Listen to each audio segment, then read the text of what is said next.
Nah, tadi kan Pak, kalau Idul Fitri itu sebagai momen untuk kita agar ibadahnya bertambah terus ya Pak.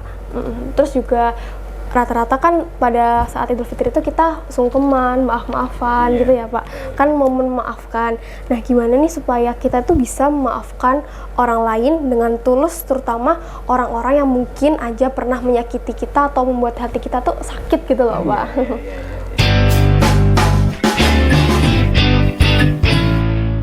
Assalamualaikum warahmatullahi wabarakatuh. Waalaikumsalam. Halo Sobat Spensik, kembali lagi di Kronik Spensik, ngobrol asik seputar Spensik. Bersama dengan saya, Sasha Cantika Putri, yang akan ngobrol-ngobrol selama beberapa menit ke depan bersama teman-teman Spensik semuanya tentang topik Idul Fitri. Nah teman-teman, pada saat ini kita sedang melakukan ibadah berpuasa Ramadan, yang dimana kita berpuasa selama 30 hari sebelum menuju ke Hari Raya Idul Fitri. Nah kali ini saya tidak sendirian teman-teman. Di sini kami kehadiran narasumber, yaitu Pak Latif. Assalamualaikum Pak Latif. Waalaikumsalam. Gimana kabarnya Pak? Alhamdulillah baik, sehat. Alhamdulillah sehat ya Pak. Nah, hari ini kita mau ngobrol-ngobrol tentang Idul Fitri Pak. Ya, silakan. Oke. Nah kayaknya teman-teman juga udah nggak sabar ya. Nah ini kita langsung aja buat lanjut ke pertanyaan yang pertama. Oke, yang pertama-tama Pak, kita kan kalau udah puasa selama 30 hari, habis itu kita melaksanakan Hari Raya Idul Fitri ya Pak. Nah, itu tuh kenapa sih kita tuh harus selalu merayakan Idul Fitri? Sebenarnya makna atau tujuan yang tergantung di dalamnya itu apa ya Pak? Idul Fitri. Baik, terima kasih Kak. Baik saudara-saudaraku dimanapun Anda berada, mengenai tujuan atau perayaan Idul Fitri itu sendiri ya, kita harus tahu dulu apa itu Idul Fitri ya. Idul Fitri itu adalah kita kembali ke fitrah kita, kembali untuk suci, bersih ya. Nah, apanya yang dibersihkan? Jadi setelah kita puasa selama 30 hari, kita digembleng untuk menyucikan hati kita, menyucikan jiwa kita, pikiran kita ya, dari berbagai penyakit-penyakit hati ya. Ya, kita tahu penyakit hati seperti sombong, dengki, iri ya, itu kita suci di bulan Ramadan ya, dengan tadi kita digembleng untuk berpuasa ya, dari subuh sampai maghrib gitu. Nah, sehingga di akhir Ramadan itu kita Idul Fitri kembali suci ya, dengan ditandainya malam Idul Fitri zakat fitrah ya. Maka di situ kita meraih pahala ya yang besar ya, seperti kita dilahirkan kembali ke dunia ya, yaitu dosa-dosa kita diampuni habis ya, seperti bayi lahir ke dunia tanpa dosa sedikit pun. Nah disitulah kita merayakan hari kemenangan ya. Kemenangan dari apa? Nah, dari dosa-dosa kita yang sudah diampuni oleh Allah. Sehingga dalam merayakan Idul Fitri kita harus tidak berlebih-lebihan ya, atau harus menjaga diri dengan sikap kesederhanaan kita ya. Jangan sampai perayaan Idul Fitri yang seharusnya kita itu kembali ke fitrah jiwa kita, yang suci, fitrah kita ya, hati pikiran suci, kemudian kita kotori dengan bersifat berlebih-lebihan. Sifat yang berlebih-lebihan, seperti kita misalnya mungkin beli baju lebaran pada malam harinya, atau persiapannya terlalu wah ya, kita boros dalam berbelanja ya, baju, kemudian aneka makanan itu kita berlebihan ya, itu kurang tepat juga ya. Boleh kita untuk merayakan Idul Fitri ini memuliakan tamu ya. Tetapi pada intinya perayaan Idul Fitri bukan di situ ya. Tetapi apa? Tapi kita kembali ke fitrah kita, hati yang suci, pikiran yang suci, ya, jiwa yang suci, dan ketakwaan yang bertambah. Gitu. Oke, baik Pak. Jadi Idul Fitri itu adalah hari dimana kita merayakan kayak kemenangan kita gitu ya Pak, karena gara-gara kita dosa-dosanya sudah diampuni oleh Allah pada saat kita melakukan puasa Ramadan. Betul sekali. Seperti itu ya teman-teman. Nah, yang kedua nih Pak, kan selama Idul Fitri itu momen-momen yang kita tunggu adalah baju baru. Ini berkaitan dengan pernyataan Pak Latif yang tadi ya. Ketika Idul Fitri itu kan momen yang ditunggu-tunggu adalah kita kayak membeli baju baru, makan nastar, bagi-bagi angpau, mudik. Nah, sebenarnya Idul Fitri ini hanya tentang hal tersebut atau ada yang lebih penting sih Pak? Ya, baik. Jadi masih kita terkait dengan pertanyaan yang pertama ya, bahwa esensi dari Idul Fitri itu sudah diterangkan oleh Nabi bahwa laisal aid liman labisal jadid walakinnal aid liman taqwahu yazid, ya.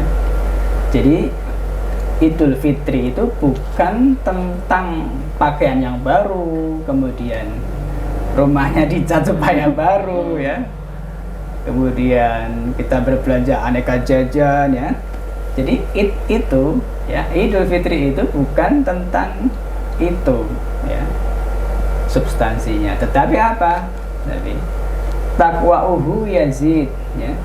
Setelah kita puasa 30 hari sebulan penuh, ya, kemudian kita merayakan Id, maka yang harus kita tingkatkan adalah tadi ketakwaan kita. Nah, di situ intinya. Jadi ketakwaannya bertambah, mulai dari ibadah-ibadahnya, ya, sholatnya, ya, tadarus Qur'annya, yang di dalam bulan Ramadan itu kita semangat sekali, ya. Ada sholat taraweh, ya, dan sholat-sholat sunnah yang lain, kemudian tadarusnya tiap malam gitu. Itu di bulan Syawalnya setelah itu kita harus bertambah gitu ya. Jadi nggak berhenti hanya pada saat Ramadan selesai ya Pak. Jadi jangan sampai Ramadan selesai kemudian ibadahnya jadi turun lagi, tidak, tetapi yang dimaksud Syawal tadi meningkat ketakwaannya, ibadahnya, kemudian perbuatannya semakin baik. Karena tadi hatinya sudah suci, ya, kemudian takwanya ditingkatkan gitu. Berarti Idul Fitri itu bukan berarti ibadah-ibadah kita yang sudah bagus di bulan Ramadan itu selesai gitu ya Pak. Kita harus tetap upgrade ibadah kita. Harus ditingkatkan lagi ke level-level selanjutnya. Kualitasnya ya. Kualitas ibadah kita harus tetap bertambah gitu ya Pak. Nah, tadi kan Pak, kalau Idul Fitri itu sebagai momen untuk kita agar ibadahnya bertambah terus ya Pak. Terus juga rata-rata kan pada saat Idul Fitri itu kita sungkeman, maaf-maafan gitu ya Pak. Kan momen memaafkan. Nah, gimana nih supaya kita tuh bisa memaafkan orang lain dengan tulus, terutama orang-orang yang mungkin aja pernah menyakiti kita atau membuat hati kita tuh sakit gitu loh Pak. Baik, pertanyaan yang bagus ya. Jadi gimana sih supaya kita itu bisa ikhlas gitu ya kalau memaafkan, ya? Terutama bagi orang-orang yang sudah menyakiti kita atau mendolimi kita, ya. Ini tentu perlu latihan, ya. Untuk menjadi seorang pemaaf, ya. Itu kita harus berlatih terus. Berlatih untuk mengikhlaskan. Berlatihnya gimana itu Pak? Iya. Karena ini soal kesucian hati dan keikhlasannya, memaafkan orang, apalagi orang tadi sudah pernah menyakiti kita atau mendolimi kita. Nah, saya punya tips ya untuk bisa menjadi seorang pemaaf. Itu tipsnya adalah dengan kita mengingat pahalanya yang besar. Yaitu apa? Surga. Ya. Jadi di surat Al-Imran, ya, itu disebutkan bahwa wal 'afina 'anin nas. Ya. Orang-orang yang pantas menjadi penghuni surga, ya, dan dirindukan oleh surga, itu diantaranya tadi orang yang bisa memaafkan kesalahan orang lain. Iya. Jadi wal 'afina 'anin nas, ini kelasnya orang-orang yang berkelas. Jadi kalau kita berhasil memaafkan itu artinya kita orang yang berkelas gitu. Betul, dan pantas menghuni surga. Pahala yang besar ini yang harus kita ingat-ingat gitu. Supaya kita bisa tadi mengikis atau rasa sakit hati atau tidak bisa memaafkan gitu ya. Rasa sakit hatinya dan sebagainya itu. Kita itu harus fokus pada tadi, oh iya ya, kalau kita memaafkan, kita itu akan levelnya naik tinggi dan pahalanya besar, yaitu surga. Nah, dengan mengingat-ingat pahala besar tadi, surga tadi, maka kita akan bisa berlatih menjadi seorang pemaaf. Jadi kita harus selalu mengingat-ingat ganjaran dari orang yang berhasil memaafkan kezaliman orang lain atau orang yang sudah menyakiti hati kita, mendolimi kita itu dengan cara kita mengingat-ingat bahwa ganjaran yang Allah berikan itu sangat baik gitu ya Pak. Sangat kita besar, yaitu surga. Oke, terima kasih Pak. Sama-sama ya. Nah Pak, kalau biasanya nih ya, apalagi kita Gen Z kayak gitu ya, gen-gen yang aktif banget di media sosial kayak gitu. Rata-rata atau seringnya, bahkan saya sendiri kadang tanpa saya sadari, kalau Idul Fitri itu banyak yang mengupload momen lebaran di sosial media, bahkan sering menjadi ajang pamer kebahagiaan di dunia maya. Nah, gimana sih Pak caranya biar kita tuh menjaga semangat Idul Fitri sampai benar-benar merasakan di hati, tapi bukan sekedar ajang pamer? Iya, betul. Baik, jadi memang kita harus tahu dasarnya dulu bahwa innamal a'malu binniyat, semua amal perbuatan itu tergantung niatnya, ya. Jadi kalau niatnya saja sudah pamer, riya, ingin dilihat orang, maka pahala silaturahim kita itu berkurang, ludes habis ya, tidak dapat pahala apa-apa. Misalnya kita silaturahim ke rumah tetangga, orang tua, saudara, kemudian kita narsis foto-foto, selfie gitu kan ya. Nah, setelah seperti itu hatinya bergetar, supaya aku bisa dilihat nih sama teman-teman gitu ya. Nah, seketika itu pula maka pahalanya silaturahim tadi itu habis, tidak ada pahalanya. Kenapa? Karena tidak lillahi ta'ala, tetapi untuk linnas, untuk dilihat manusia. Bukan untuk Allah Subhanahu wa Ta'ala. Ya. Makanya tadi di sini dasarnya adalah semua amal tergantung pada niatnya. Kalau niatnya silaturahim untuk apa? Untuk beribadah lillahi ta'ala, ya Allah, saya ingin mengunjungi orang tuaku karena Engkau ya Allah lillahi ta'ala. Saya ingin mengunjungi saudara-saudaraku, ya, saling memaafkan, saling mengikhlaskan lillahi ta'ala, ya. Maka meskipun ada yang foto, ya, tetapi karena niatnya lillahi ta'ala kuat, maka tetap dapat pahala silaturahim. Tetapi kalau tadi niatnya bukan untuk Allah, untuk linnas, untuk dilihat manusia, biar teman-teman lihat kayak gitu, maka silaturahim tadi tidak dapat pahala apa-apa. Tapi kalau semisal ini kita cuma pure mau foto doang, kenang-kenangan, habis itu kita upload biar kayak mungkin nggak terhapus, nggak hilang, itu nggak apa-apa atau kenapa-napa nih Pak? Untuk karena niatnya kita bukan riya kayak gitu. Betul. Kalau niatnya itu memang tidak untuk riya atau pamer, ya, maka tentu itu hanya bersifat untuk mendokumentasikan momen gitu ya. Jadi itu tidak apa-apa. Kenapa? Karena niat itu letaknya di hati, ya, di hati manusia. Maka kita harus betul-betul membungkus niat itu rapat-rapat, ya, dibungkus dengan rapi supaya tidak terkena penyakit riya. Gitu ya.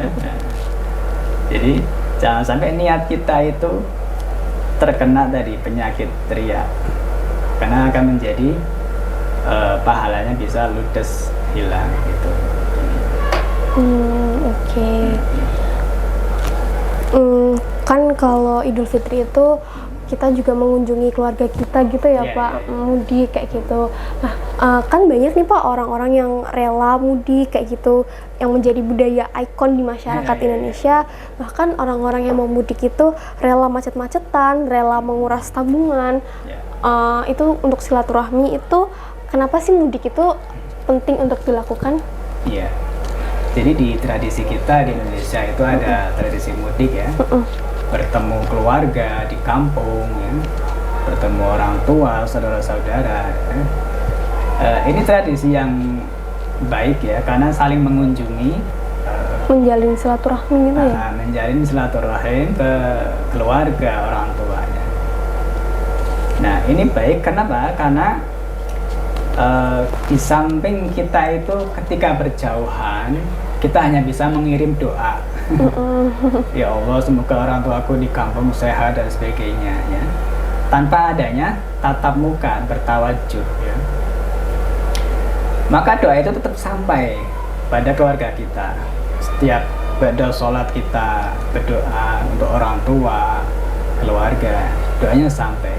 Tetapi di sini lebih afdal lagi ya, hubungan manusia itu terjalin ketika bertawajuh ya, muka dengan muka. Akan menyenangkan orang tua kita ketika bertatap. Kameranya berhenti. Kameranya berhenti. Kartu sudah penuh. Stop dulu.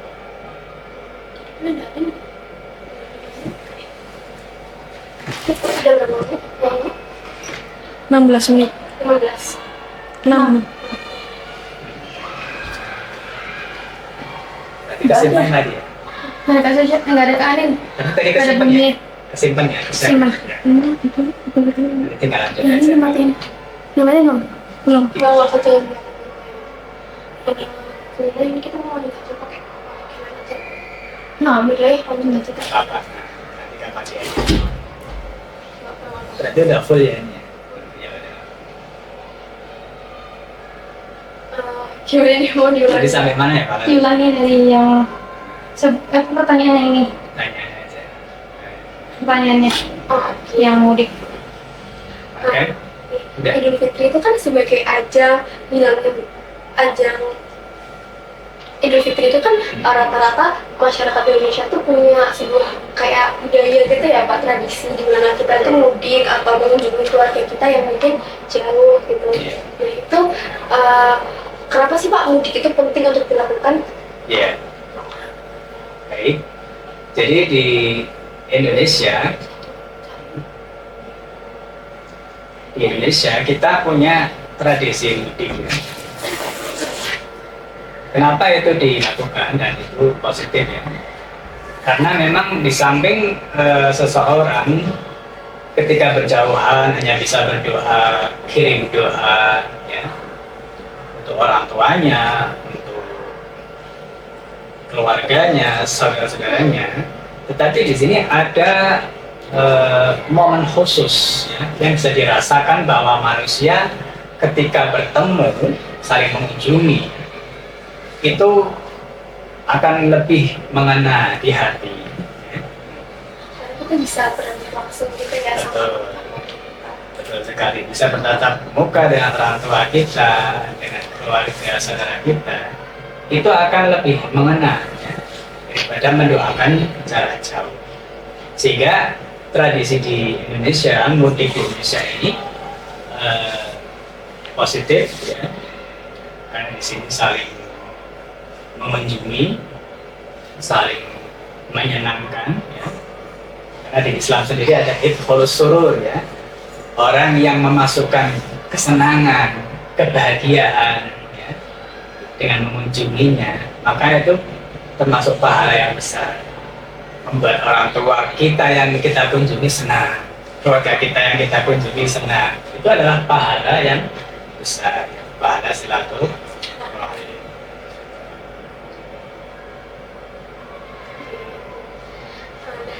teman-teman, gak kerasa ya kayak kita udah ngobrol selama kurang lebih 15 menit mungkin. Makasih banyak Pak Latif atas Sama-sama. ketersediaannya di sini. Terima kasih sudah sharing-sharing ilmu. sama kita mengenai Idul Fitri. Jadi kita ketika merayakan Idul Fitri itu nggak hanya sekedar makan opor gitu ya Pak, tapi ada makna lain yang bisa kita dapatkan dari edisi podcast kali ini. Terima kasih banyak Pak Wasit. Sama-sama.